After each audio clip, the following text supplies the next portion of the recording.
দেখো তোমাদের এই একটা ত্রিভুজ তৈরি করা হয়েছে, একটা ত্রিভুজ কাগজকে কেটে একটা ত্রিভুজ বানানো হয়েছে। এই ত্রিভুজটার ক্ষেত্রে আমরা যেটা করব যে ভেদক এবং মধ্যবিন্দু সংক্রান্ত যে উপপাদ্য সেই চ্যাপ্টারে যে হাতে কলমে আছে সেটাকে একটু বোঝার চেষ্টা করব। যেমন দেখো 123 পাতা, বইয়ের 123 পাতা। প্রথমে দেখো নিচের দিকে আছে, 1 নম্বরে আছে, দেখতে পাচ্ছি যে প্রথমে সাদা কাগজে একটি ত্রিভুজ এবিসি আঁকলাম, ত্রিভুজাকার ক্ষেত্রটি কেটে নিলাম। এবার কাগজ ভাঁজ করে ত্রিভুজ এবিসি এর এবিএসি বাহুর মধ্যবিন্দু পি ও কিউ পেলাম। কাগজটাকে ভাঁজ করে একটা মধ্যবিন্দু তৈরি করতে হবে, মাঝামাঝি করে করতে হবে একটা। এই যে এটা একটা মধ্যবিন্দু পাওয়া যাচ্ছে কাগজ ভাঁজ করে। যেমন এটা হচ্ছে পি, এটা এ, এটা বি, এটা সি। এটাকে পি নাম দেওয়া হলো, এটাকে কিউ নাম দেওয়া হলো। এ এ বি সি, কাগজটা ভাঁজ করার ফলে পি আর কিউ পাওয়া গেছে, পি আর কিউ। তাহলে কি বলছে না, এবার কাগজ ভাঁজ করে পি কিউ স্বরেখাংশ পেলাম, এ কিউ পি একটি রঙিন করলাম। এ কিউ পি, এ কিউ পি বলতে এ কিউ পি মানে এই জায়গাটাকে রঙিন করতে বলছে। এই যে দাগ কেটে নিচ্ছে, তাহলে এ কিউ পি রঙিন হয়ে গেল, এ কিউ পি। এবার কাগজ ভাঁজ করে বিসি বাহুর মধ্যবিন্দু আর পেলাম। বিসি বাহু, বিসি বাহু এটা, এটার মধ্যবিন্দু নির্ণয় করতে হবে কাগজ ভাঁজ করে। কাগজটাকে ভাঁজ করে করতে হবে, মধ্যমা নির্ণয় করতে হবে।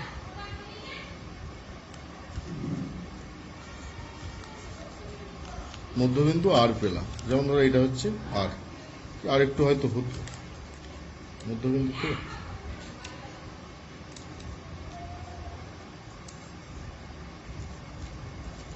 অ্যাপ্রক্সিমেট একটা করতে হবে।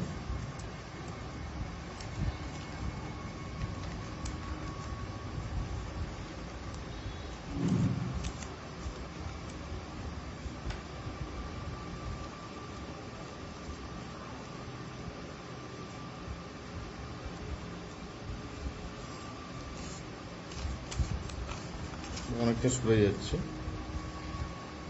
যে এই জায়গাটায় আর পাচ্ছি, পি কিউ আর, বিসি বাহুর মধ্যবিন্দু আর পাওয়া যাচ্ছে। এবার এপি কিউ ত্রিভুজের ক্ষেত্রটি কেটে নেওয়া হলো। এপি কিউ ত্রিভুজাকার ক্ষেত্রটি মানে যে উপরের দিকটা এপি কিউটা, এই জায়গাটাকে কেটে নেওয়া হলো, এই জায়গাটা কেটে নেওয়া হচ্ছে।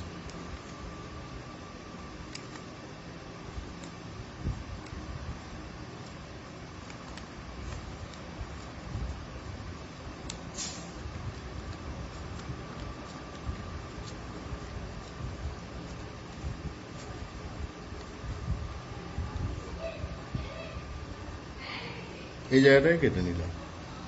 কেটে নেবার পর P B C Q, P B C Q চতুর্ভুজের উপর এমনভাবে বসালাম যাতে করে ছবির মতো এ বিন্দু কিউ বিন্দুর ওপরে বসে, আর এ কিউ সি কিউ এর এ কিউ কিউ সি এর সঙ্গে মিশে যায়। এ কিউ কিউ সি এর সাথে মিশে যায়, মানে পি বিন্দু এ বিন্দু কিউ বিন্দুর ওপরে বসে, এ বিন্দুটা কিউ বিন্দুর ওপরে, এ বিন্দুটা ধরো এখানে তো এ ছিল, এ বিন্দুটা কিউ বিন্দুর ওপরে বসে, আর মানে এ বিন্দুটা কিউ বিন্দুর ওপরে বসে, আর নিচের দিকে যে এ কিউ ছিল, এ কিউটা মানে এ কিউ তো এটা, তো এ কিউটা কিউ সি এর সাথে মিশে যায়। কিউ সি এটা মানে এই জায়গায় যেন মিশে যায়, এরকম বলতে চাইছে। এই জায়গায় মিশিয়ে দিতে হবে, মানে এর ওপরে বসিয়ে এটাকে মিশিয়ে দিতে হবে। মিশিয়ে দেওয়ার পরে দেখা যাবে যে কিউ সি এর সঙ্গে মিশে যাচ্ছে। তো দেখছি এপি কিউ ত্রিভুজাকার ক্ষেত্র, এপি কিউ ত্রিভুজাকার ক্ষেত্র পি কিউ বাহু এবিসি ত্রিভুজের বিসি বাহুর উপর সমাপতিত হয়। মানে যে এটা এটা এটা কি, এটা কি, এটা তো পি কিউ বাহু, পি কিউ বাহু বিসি বাহুর ওপরে থাকছে, মানে এরকম হচ্ছে, এরকম এই যে মিশে যাচ্ছে। পি কিউ বাহু বিসি বাহুর এবিসি ত্রিভুজাকার ক্ষেত্রে বিসি বাহুর উপর সমাপতিত হয়। কিন্তু পিকিউ বিসি সহরেখাংশে সমাপতিত হয় পিকিউ সমান্তরাল বিসি, আর ওই কারণে আমরা পিকিউটাকে বিসি এর সমান্তরাল বলছি, মানে যেহেতু এটা মিশে যাচ্ছে। তাহলে পি বিন্দু, আবার এই যে পি বিন্দুটা দেখছি আর বিন্দুর ওপরে থাকছে, পি বিন্দু বিসি এর মধ্যবিন্দু আর এর সাথে মিশে যাচ্ছে, মানে এখানে মধ্যবিন্দুতে এসে মিশছে, মানে এই যে মিলিয়ে দিলি এখানে পি বিন্দু আর আর বিন্দু দুটো একটাই বিন্দু হচ্ছে, একটাই বিন্দু। তাহলে কি পাচ্ছি না, পি কিউ সমান আর সি সমান half of BC, P Q সমান আর সি সমান হাফ অফ বিসি। কারণ আমরা যদি ছবিতে দেখি, ধরো একটা ত্রিভুজ এই মতো আঁকা হয়েছে, একটা ত্রিভুজ আঁকা হয়েছে, দিয়ে তার মধ্যবিন্দু নেওয়া হয়েছে এরকম, দিয়ে উপরের অংশটা কেটে নেওয়া হচ্ছে, উপরের অংশটা এই জায়গাটাকে, এটার নাম দিচ্ছি কি এবিসি, তো এবিসি, এটা পি কিউ।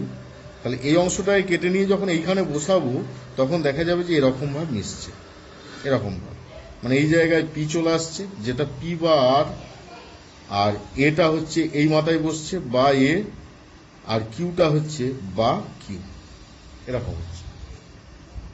তাহলে আমরা এর থেকে বলতে পারবো যে কোনো ত্রিভুজের দুটি বাহুর মধ্যবিন্দুদ্বয়ের সংযোজক সরলরেখা, কোনো ত্রিভুজের দুটি বাহুর মধ্যবিন্দুদ্বয়ের সংযোজক সরলরেখা তৃতীয় বাহুর সমান্তরাল এবং অর্ধেক।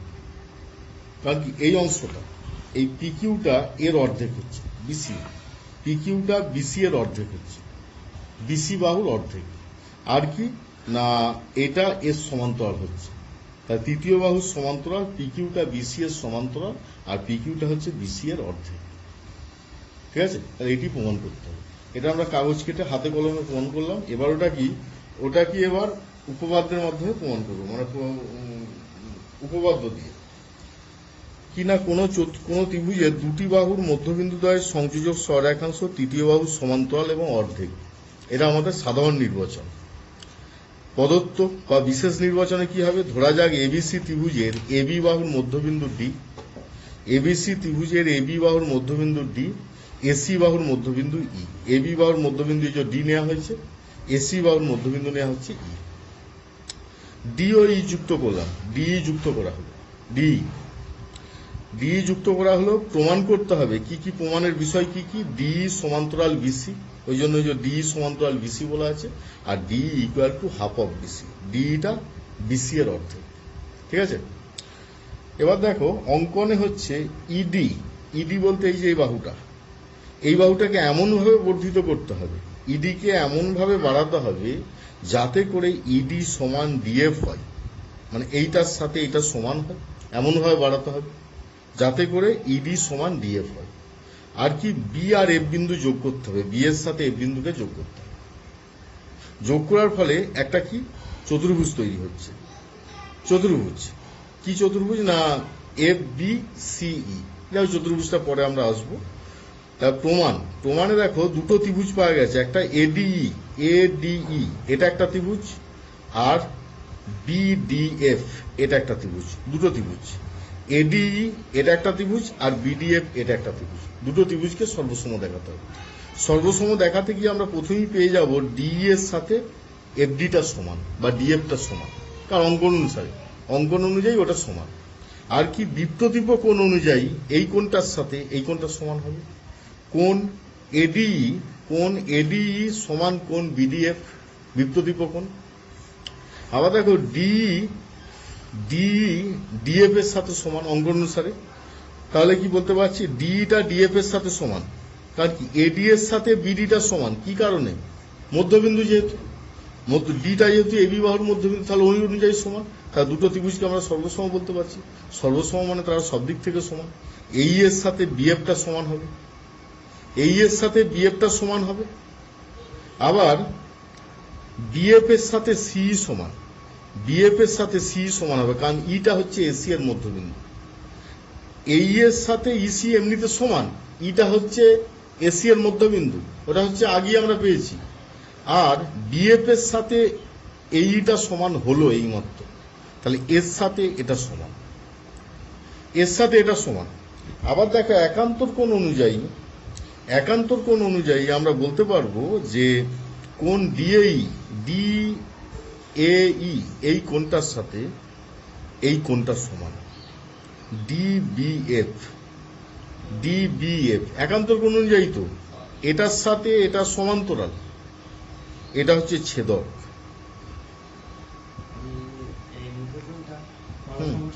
বা সমান্তরাল বা ছেদক ধরার দরকার নেই। প্রথম কথা, যেহেতু দুটো ত্রিভুজ সর্বসম, তাহলে এই কোণটার সাথে এই কোণটা সমান হবে, আর সমান হওয়ার কারণে বিএফ এর সাথে এইটা সমান্তরাল হবে। বিএফ এর সাথে এই সমান্তরাল হলে বিএফ এর সাথে এসিটা সমান্তরাল হবে, এসিটা সমান্তরাল হবে। তাহলে বিএফ এর সাথে ইসিটা সমান্তরাল এবং সমান। তাহলে কোন চতুর্ভুজের একজোড়া বিপরীত বাহু সমান সমান্তরাল হলে চতুর্ভুজটা কি হয়? সামান্তরিক হয়। তাহলে কি পাচ্ছি না, এফ বি সি ই, এই যে চতুর্ভুজটা, এটা একটা সামান্তরিক। সামান্তরিক মানে তার বিপরীত বাহুগুলো সমান, সমান্তরাল, সমান এবং সমান্তরাল। তাহলে ইএফ এর সাথে বিসিটা সমান, ইএফ এর সাথে বিসিটা সমান্তরাল। ইএফ এর সাথে বিসি সমান্তরাল হওয়া মানে ডিটাই বিসি এর সাথে সমান্তরাল, তাহলে ডি বিসি এর সাথে সমান্তরাল। আবার ডিটা হচ্ছে ইএফ এর মধ্যবিন্দু, তাহলে ডিটা বিসি এর অর্ধেক হবে, ডি সমান হাফ অফ বিসি। তাহলে এখানে কি কি করতে হচ্ছে? প্রথম কথা বলা আছে, স্টেটমেন্টটা হচ্ছে যে একটা ত্রিভুজ এবিসি, এবিসি একটা ত্রিভুজ, তার যে কোনো দুটো বাহুর মধ্যবিন্দু সংযোজক সরলরেখা, তৃতীয় বাহুর সমান্তরাল হবে, তৃতীয় বাহুর অর্ধেক হবে। প্রথমেই আমরা একটা ত্রিভুজ এবিসি ধরে নিচ্ছি। এবিসি ত্রিভুজের এবি এবং এসি বাহুর মধ্যবিন্দু ডিওই প্রমাণ করতে হবে ডি সমান্তরাল বিসি এবং D equal to half of BC. এটা সমান প্রমাণ করতে হবে। প্রমাণ করার জন্য আমরা অঙ্কন কি করব না, ডি এর সমান করে বা ইডি এর সমান করে বর্ধিত ইডিকে এমন, মানে ইডিকে এমনভাবে বাড়াবো যাতে করে ইডি সমান ডিএফ হয়। ডিএফ এফ পর্যন্ত বাড়ানো হচ্ছে। এবার ডি আর এফ কে যোগ করা হচ্ছে। যোগ করার ফলে দুটো ত্রিভুজ পাওয়া গেল, একটা হচ্ছে এডিই ত্রিভুজ আর একটা হচ্ছে বিডিএফ ত্রিভুজ। এই দুটো ত্রিভুজকে সর্বসম দেখাতে হবে। তাহলে এডিই ত্রিভুজের এডি বাহুর সাথে বিডিএফ ত্রিভুজের বিডি বাহু সমান হবে, কারণ ডিটা হচ্ছে এবি এর মধ্যবিন্দু। আবার ইডি বাহুর সাথে এফডি বাহু সমান হবে, কারণ অঙ্কন অনুসারে অঙ্কন করলাম আমরা সেইভাবে। আর বিপ্রতীপ কোণ অনুযায়ী এডি কোণটার সাথে বিডিএফ কোণটা সমান হবে বিপ্রতীপ কোণ অনুযায়ী। তার দুটো ত্রিভুজ সর্বসম, সর্বসম হওয়া মানে তারা সব দিক থেকে সমান হবে। তাহলে এখানে কোণ ডিএই মানে এ কোণটা, তার সাথে কোণটা সমান হচ্ছে ডিবিএফ, ডিবিএফ কোণটা সমান হচ্ছে। সমান হওয়ার জন্য ওই দুটো বাহু সমান্তরাল হবে, বিএফ বাহুর সাথে এই বাহুটা সমান্তরাল হবে। আবার এইটা আর এসিটা, এসির অংশ তো, এসি বাহুর অংশ এই, তাহলে বিএফ বাহুটা এসি বাহুর সমান্তরাল হবে। আবার বিএফটা এই এর সমান হবে ত্রিভুজের সর্বসমতা অনুযায়ী। আবার এইটা ইসি এর সমান, ওই কারণে বিএফটা ইসি এর সমান হবে, কারণ কি ইটা এসি এর মধ্যবিন্দু যেহেতু। তাহলে ওই যে চতুর্ভুজটা এফবিসিই, চতুর্ভুজটার ক্ষেত্রে একজোড়া বিপরীত বাহু সমান সমান্তরাল। কোন জোড়া? না বিএফ এর সাথে ইসি সমান এবং সমান্তরাল। তাহলে কি চতুর্ভুজটা একটা সামান্তরিক, সামান্তরিক হওয়া মানে তার বিপরীত জোড়া সমান সমান্তরাল হবে। তাহলে ইএফ এর সাথে বিসিটা সমান্তরাল হবে, আর ইএফ এর সাথে সমান্তরাল হওয়া মানে ডিএফ এর সাথে বিসি সমান্তরাল। আবার ডিটা যেহেতু ইএফ এর মধ্যবিন্দু, তাহলে ডিএফটা বিসি এর অর্ধেক হবে। ডিএফটা কি? ইএফ এর অর্ধেক, তার মানে ডিএফটা বিসি এর অর্ধেক। ঠিক আছে, তাহলে এই গেল প্রমাণ। ইএফ এর মধ্যবিন্দু ডি, তাহলে ডিটা বিসি এর অর্ধেক। ডিটা যেহেতু ইএফ এর মধ্যবিন্দু, তাহলে ডিটা বিসি এর অর্ধেক। ঠিক আছে, তাহলে এই গেল 20 উপপাদ্য। এবার পরেরটা হবে